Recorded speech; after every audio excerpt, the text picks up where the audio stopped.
नमस्कार प्यारे विद्यार्थियों, आज हम दो चीज़ों पर बात करने वाले हैं। एक तो आपका MP REO RHO cut off के बारे में है ना। काफ़ी मैसेजेस बच्चों के आ रहे हैं, कई लोगों ने अपने हिसाब से कट ऑफ बताया भी है और आपने काफ़ी मैसेज किया कि सर आप भी कट ऑफ बताइए। ठीक है, तो उसके बारे में बात करेंगे। दूसरा एक जो आत्मा की एग्ज़ाम है ना, जो 1 अगस्त को है, तो उससे रिलेटेड कुछ डिस्कशन आज हम करने वाले हैं। ठीक है, तो दोनों चीज़ पर बात करेंगे। तो सबसे पहले मैं आत्मा से रिलेटेड बात कर लूँ या फिर मैं आपको ये बता दूँ कि चलो पहले आत्मा से रिलेटेड बात कर लेते हैं, फिर आपको ये कट ऑफ के बारे में बताते हैं। तो आत्मा से रिलेटेड बात करने में भैया आपकी एग्ज़ाम जो है 1 अगस्त को है। ठीक, बात हो रही सिलेबस की। तो ये जो बच्चा आत्मा का जो सिलेबस है, इसमें आपका सी सेट भी है, सी सेट भी है। अब कितना है और कितना पूछा जाएगा, तो आपको ले चलता हूँ मैं सीधे वेबसाइट पर ही। ठीक है, सीधे हम चलते हैं वेबसाइट पर भी, तो यहीं से आपको सारी चीज़ बता देता हूँ मैं। चलिए, ये जो हमारी वेबसाइट है, अगर किसी को एडमिट कार्ड भी डाउनलोड करने में दिक्कत आ रही, मेरे को भी कुछ बच्चों ने मैसेज किया सर एडमिट कार्ड कहाँ से डाउनलोड करें, तो आपको जाना है MP ऑनलाइन लिमिटेड सिटीजन वाले पे। आपको इधर आवेदन ऑप्शन मिलेगा। कौन सा ऑप्शन दिखेगा यहाँ पर? आवेदन वाला। यहाँ आवेदन ऑप्शन दिखेगा। आवेदन ऑप्शन पे जाओगे तो ये वाली विंडो खुलेगी। जब ये वाली विंडो खुलेगी तो इसमें आपको जाना है कहाँ? नीचे, जहाँ पर आपका कहाँ दिखेगा? अपना फार्मर्स वाला। ठीक है, नीचे जाओगे तो आपको मिलेगा यहाँ पर फार्मर्स वाला डिपार्टमेंट। कहाँ गया? ज़्यादा नीचे चलेगा क्या अपन? ओके, ये ठीक है, farmers welfare and agriculture department. इस पे जाना है। इस पे जाने के बाद सीधे आप जाओगे कहाँ पर? यहाँ पर व्यू ऑल नोटिफिकेशन। यहाँ व्यू ऑल नोटिफिकेशन पे जाओगे तो देखो बच्चों, यहाँ पर आपको चीज़ें दिखेगी। क्या दिखेगी? यहाँ पर आपको दिख रहा होगा एक तो सिलेबस सबसे पहले, है ना। यहाँ पे आपको दिख रहा होगा सिलेबस। ये सिलेबस है ATM BTM का, प्लस एग्जाम डेट है, प्लस एडमिट कार्ड। जिसको एडमिट कार्ड निकालना है यहाँ पर क्लिक करना, एडमिट कार्ड की वो आ जाएगी लिंक। वहाँ से आप अपना जो भी है एनरोलमेंट नंबर वगैरह, डेट ऑफ बर्थ डाल के एडमिट कार्ड निकाल सकते हो। डेट आपको पता ही दी है, 1 अगस्त को है। BTM वालों का 12 बजे के आसपास है और ATM वालों का सुबह 8 साढ़े 8 बजे से चालू है। सिलेबस की बात है जहाँ तक कि सिलेबस क्या है बच्चा, तो सिलेबस थोड़ा सा समझ लो यहाँ पर सिलेबस क्या है।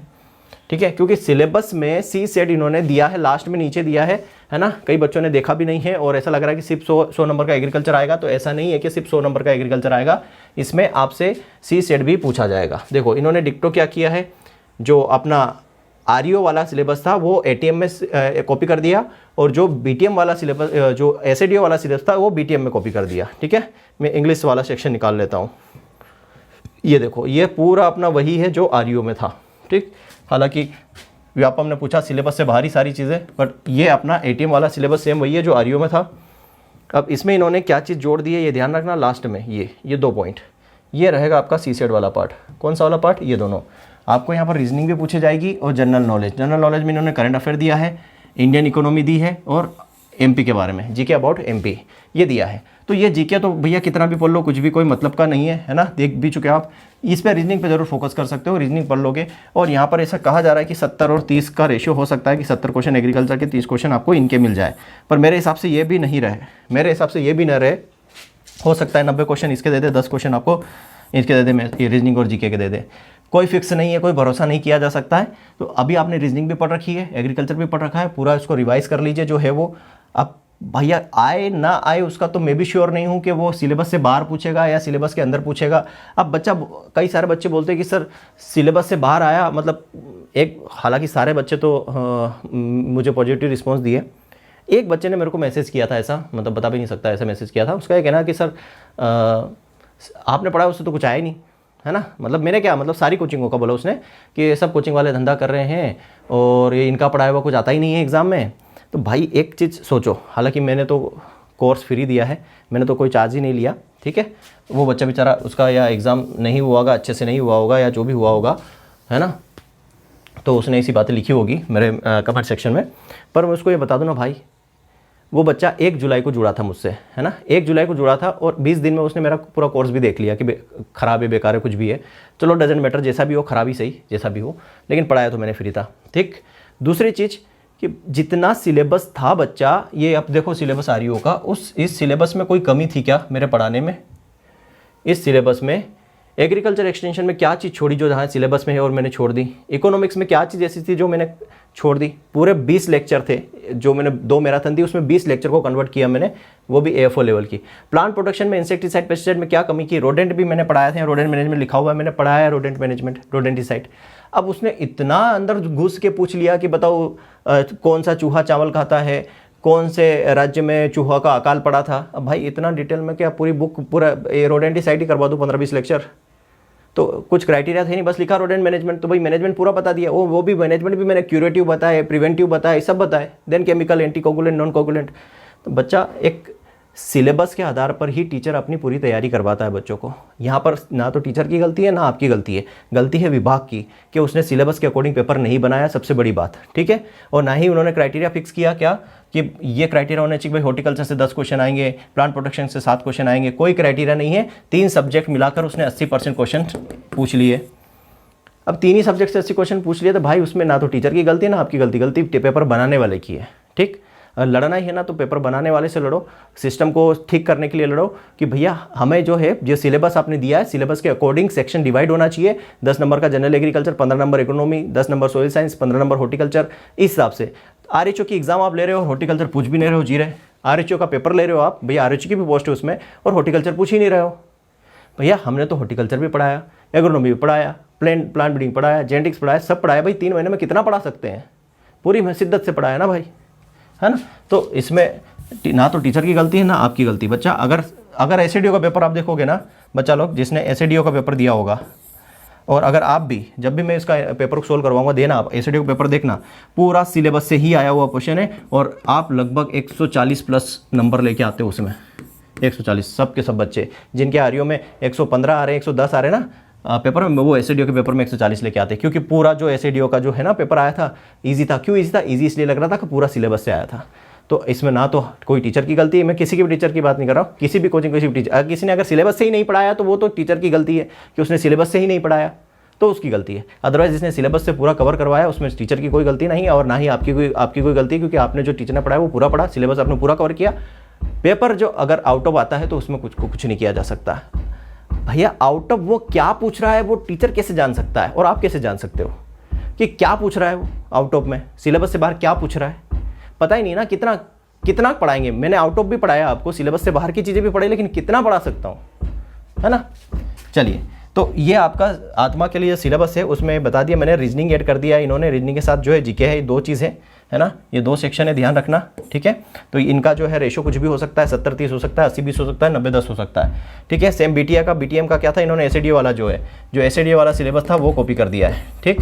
तो आपको करना कुछ नहीं है, जो भी आपने पढ़ा है उसको रिवाइज कीजिए और कुछ मत कीजिए, ठीक है। जो पढ़ा है उसको रिवाइज कीजिए, 5 दिन में आप कुछ नहीं कर सकते, 5 दिन बाद पेपर है, जो पढ़ा है उसको रिवाइज कीजिए। सबसे बड़ी चीज़ अभी आपकी क्या आ जाएगी, आंसर की आ जाएगी। उस आंसर की के जितने भी REO के पेपर है, तीनों शिफ्ट के, जो तीनों शिफ्ट के पेपर है, सबको सोल्व कर लीजिए, जो क्वेश्चन एक्स्ट्रा है या आउट ऑफ आई हैं वो भी आपके क्लियर हो जाएंगे, ठीक है। सबसे बढ़िया ये काम जरूर कर लेना, ठीक। इसके अलावा मैं आपको और बता देता हूँ इसमें क्या है, मैं आपके लिए क्या कर सकता हूँ इसमें। मैं आपके लिए क्या करूँगा, मैं इसमें करूँगा बच्चा, आपको दूंगा एक मैराथन, किसकी, आत्मा की। एक मैराथन लूँगा मैं, किसके, आत्मा की, सिर्फ आत्मा से रिलेटेड, क्योंकि जो कुछ भी आत्मा के अंदर जो भी डिटेल घुसा हुआ, क्योंकि आत्मा हमने अभी बेसिक पढ़ा था कि आत्मा फुल फॉर्म क्या होता है, कब शुरू हुआ है, कितना फंड देता है, किस लेवल पे होता है, ब्लॉक लेवल वगैरह, ये और अंदर से जितनी भी चीज़ें ना सब इसमें निकाल के लाएंगे, MCQs भी करेंगे। और आत्मा का एक लेक्चर होगा जिसमें, क्योंकि हो सकता है आत्मा की एग्जाम है तो आत्मा से रिलेटेड अंदर से चीज़ें पूछी जाए। भाई मैं इतना अनुमान लगा सकता हूँ कि बाहर से क्या चीज़ आ सकती है, आत्मा की एग्जाम है तो आत्मा से रिलेटेड क्वेश्चन, आत्मा को ट्रेनिंग से रिलेटेड क्वेश्चन आ सकते हैं, अंदर से क्वेश्चन आ सकते हैं, एक्सटेंशन से क्वेश्चन ज़्यादा आ सकते हैं, तो वो मैं करवा सकता हूँ। अब उसके अलावा भी और कुछ पूछ ले तो भाई मैं क्या कर सकता हूँ उसमें ना, सीधी सी बात है, ठीक है। तो ये चीज़ समझना आपको, ठीक है। तो ये मैं करवाऊंगा आपको, शायद 2 मैराथन हो सकती है, ये ध्यान रखना, 1 से 2 मैराथन आपको करवाऊंगा, यही आपको करना है। बाकी जितना पुराना पढ़ा है उसको रिवाइज कीजिए, ठीक। चीज़ें समझ में आ गई आपको। अब बात करते हैं अपन किस पे, अपन बात करते हैं अपने REO पे, है ना बच्चा, इस पे बात करते हैं, जिसको भी कट ऑफ जानना है। देखो सीधी सी बात, पहले तो मैं कट ऑफ के फेवर में बिल्कुल भी नहीं रहता हूँ। क्यों? क्योंकि जो काम हो चुका है उसका रोना धोना बैठ के करने से कोई मतलब नहीं है।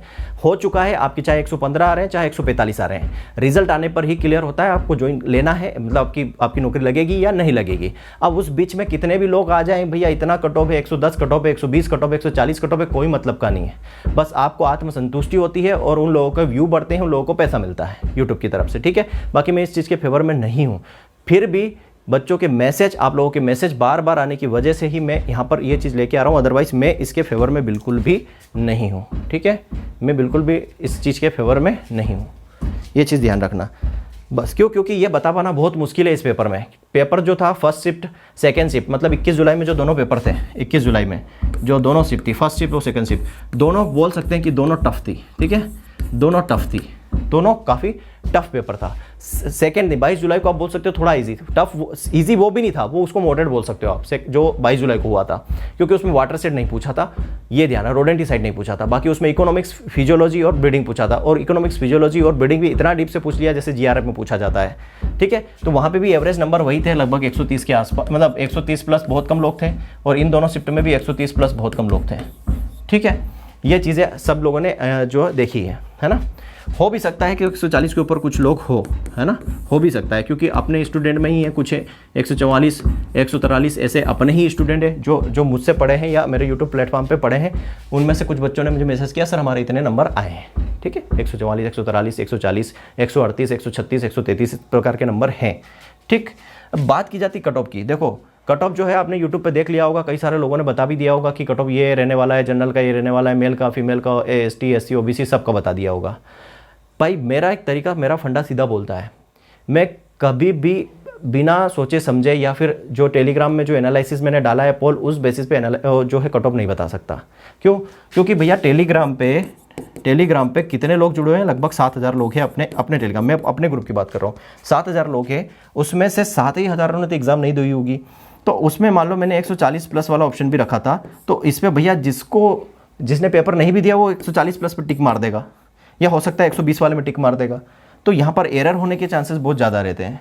फिर भी अगर मैं ऑन एन एवरेज बता दूँ ना आपको, तो कट ऑफ आपका 115 से लेकर 125 ले लो आप, इसमें सारी कैटेगरी आ जाएगी, ऑल कैटेगरी, ठीक है, ऑल कैटेगरी की आ जाएगी 115 में। और मैं तो बोलूँ ST का तो और भी कम आ जाएगा, लगभग 110 समथिंग ले लो। पर ये मैं इसका दावा नहीं करता, ना ही मैं इसको एक्सपेक्टेड बोलूँगा। क्यों? क्योंकि ये टेलीग्राम के हिसाब से है, ठीक है। ज़्यादातर लोग इसी के हिसाब से बताते हैं, टेलीग्राम पे डाटा मिल जाता है उनको, उसी के हिसाब से बताते हैं वो। तो ये टेलीग्राम के हिसाब से है, पर मैं इस पर बिलीव नहीं करता।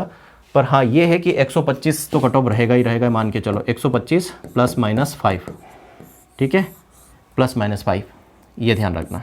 ये OBC जनरल का है, OBC 120 आ सकता है, जनरल 125 आ सकता है, ये मान सकते अपन, ठीक है। लेकिन अगर आप चाहते हो कि एग्जैक्ट कट ऑफ मिले, आप चाहते हो कि सर एग्जैक्ट कट ऑफ हमें पता चले कैटेगरी वाइज, ठीक है, जैसे जनरल का क्या होगा, OBC का क्या होगा, EWS का क्या होगा, SC का क्या होगा, ST का क्या होगा, जो है संविदा वाले हैं इनका क्या होगा कट ऑफ, इसको अगर एग्जैक्टली आपको जाना है तो एक काम आपको करना पड़ेगा। मैं एक दिन का टाइम लूँगा, मतलब 24 घंटे आपसे लूँगा, 24 घंटे बाद आपको कट ऑफ बता दूंगा कि एक्सपेक्टेड ये रहने वाला है, लेकिन आपको एक काम करना पड़ेगा।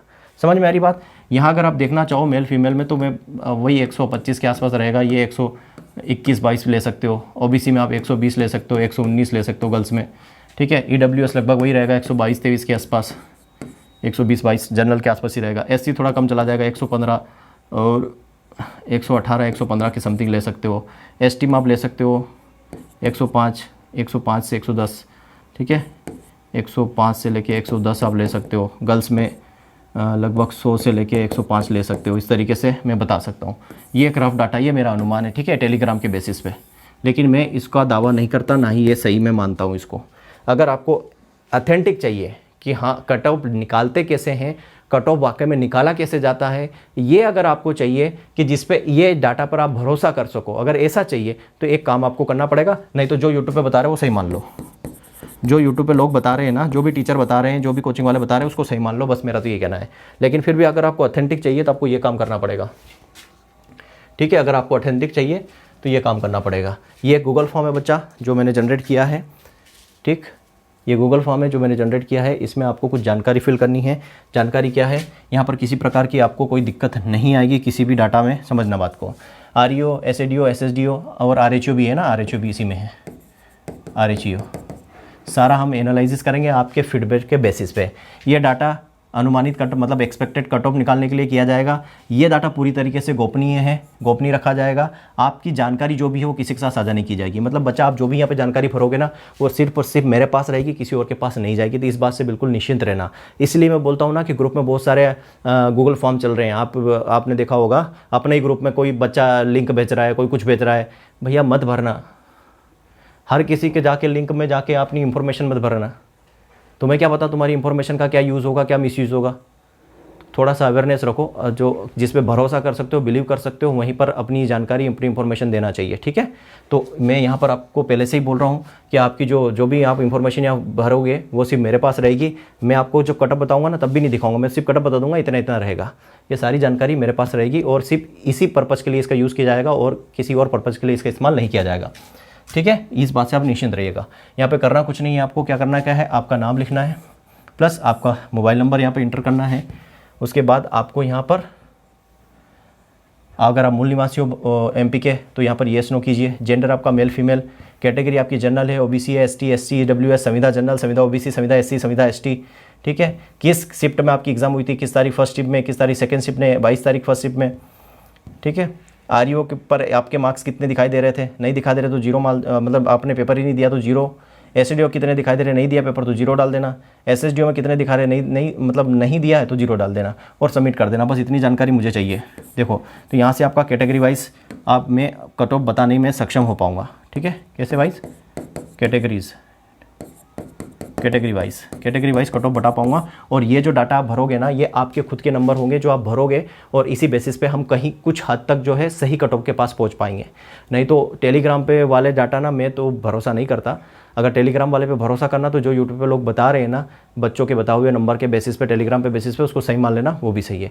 और हो सकता है वो सही भी हो, लेकिन मेरी एक प्रोसीजर है। पहली बात तो मैं कट ऑफ में बिलीव नहीं करता। क्यों? क्योंकि जो बात हो चुकी है, जो बीत चुका है, उसका रोने से कोई मतलब नहीं है। जब रिजल्ट आएगा ऑटोमेटिक सब कुछ पता चल जाएगा। इससे बेटर है कि जो अभी सामने एग्जाम है, आत्मा की एग्जाम है या कोई और एग्जाम है, तो भैया उस पर फोकस करो, है ना। पर ये क्या है ना, बच्चे मैसेज कर करके मेरे को फ़ोन लगा के मेरे को इतना मैं ज़्यादा परेशान हो चुका हूँ इन सब चीज़ों से कि भाई ये मेरे को ये कट ऑफ आपका लेके आना पड़ा कि मुझे बनाना ही पड़ेगा कट ऑफ, ठीक है। तो अगर आपको लग रहा है मुझे कुछ नहीं चाहिए, मुझे ज़्यादा डाटा नहीं चाहिए, मुझे लगभग 500 बच्चों का डाटा चाहिए, ठीक है, 500 बच्चों का, ताकि मैं 500 को मल्टीप्लाई कर लूँगा 3 से तो ये हो जाएगा 1500 और लगभग 18 सीट है, या 4 से मल्टीप्लाई कर लूँगा 2000 के बच्चों के अकॉर्डिंग जो है मैं बता पाऊँगा। क्योंकि 18 सीटें हैं तो 18 सीटों के अकॉर्डिंग मैं 4 से मल्टीप्लाई करके आपको बता दूंगा कि इतना इतना रह सकता है और प्लस माइनस जो भी होगा, ठीक है। ये आपको करना पड़ेगा तो मैं बता पाऊँगा कट ऑफ। नहीं तो जो बताया मैंने अभी उसको सही मान लेना, या और जो यूट्यूबर बता रहे हैं उसको सही मान लेना। और एक्चुअल में चाहिए कि हाँ सर पता चले लगभग इसके पास आसपास हो, तो फिर ये गूगल फॉर्म और सही जानकारी बनना, अच्छे से बनना, जो एक्चुअल में मार्क्स है वही बनना, कैटेगरी सही बनना, सब कुछ सही बनना, वो हम कर सकते हैं। दूसरी चीज़, कट ऑफ इसलिए भी नहीं मतलब पूछना चाहिए क्योंकि जो नॉर्मलाइजेशन होगा ये पूरा गेम करने वाला है।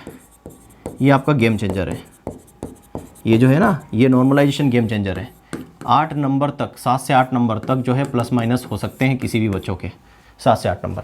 अब जब 7 से 8 नंबर प्लस माइनस होंगे तो कट ऑफ का क्या करोगे, चाटोगे। मान लो अभी मैं बोल दूं कि भाई कोई बच्चा है 120 नंबर है, OBC में है, हाँ भाई 120 कट ऑफ जाएगा, उसका सिलेक्शन हो जाएगा।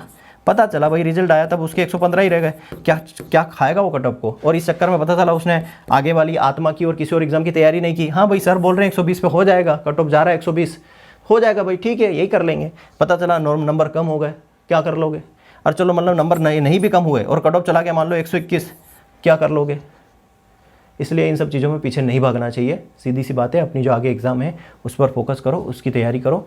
क्योंकि अगर मान लो पता कर भी लोगे तो कर क्या सकते हो यार, जब तक रिजल्ट नहीं आएगा तब तक क्या कर सकते हो, कुछ नहीं कर सकते। इसलिए बेटर है कि रिजल्ट का इंतजार करो। यही चीज़ बताना थी। और मैं आपकी जो आत्मा की जो क्लास है ना, वो ये भी 26-27 में कभी भी 26-27 जुलाई में कभी भी ले लूँगा, उसकी प्रिपरेशन में करता हूँ, है ना। बाकी AFO की क्लासेस अपनी 25-26 से शुरू हो जाएगी। UP AGTA की क्लासेस जो है 25-26 शुरू हो जाएगी।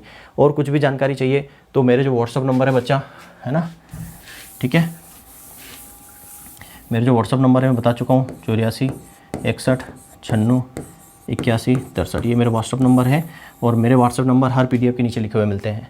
व्हाट्सअप मैसेज छोड़ देना बच्चा, मेरा नोटिफिकेशन ऑफ रहता है, जब भी मैं व्हाट्सअप खोलता हूँ तब मैं रिप्लाई कर पाता हूँ, अदरवाइज़ मैं रिप्लाई नहीं करता हूँ क्योंकि नोटिफिकेशन ही ऑफ रहते हैं, पता ही नहीं चलता है ना। तो जो कुछ भी है आप यहाँ पर मैसेज ड्रॉप कर सकते हैं, मैं रिप्लाई कर दूँगा। ठीक है बच्चा। बाकी और कुछ एक और मैं आपसे पूछना चाह रहा हूँ, अगर मेरे पढ़ाने में कोई गलती रही हो है ना, या मैंने पढ़ाने में कोई कमी रखी हो बच्चा है ना, या मुझसे कोई गलती हुई हो तो उसके लिए मुझे माफ़ कर सकते हो यार, या मैं माफ़ी मांगता हूँ और इससे ज़्यादा कुछ नहीं कर सकता। क्योंकि मुझे लगता है कि मैंने जितनी मेहनत की है ना पिछले 3 महीने में, अगर मैं खुद के लिए करता तो पता नहीं हो सकता है कि मैं SADO में रैंक ले आता या सिलेक्शन ले लेता, लेकिन उतनी मेहनत मैंने आप लोगों के लिए की है ना। और आप लोगों से मुझे काफ़ी अच्छा प्यार भी मिला, रिस्पॉन्स भी मिला, एक आध बच्चे को छोड़कर। अब हो सकता है फ्रस्ट्रेशन में बच्चा कुछ भी बोल दे, है अपना ही बच्चा वो भी। ठीक है बच्चा, मिलते हैं नेक्स्ट लेक्चर में। Thank you very much. जय हिंद, जय भारत।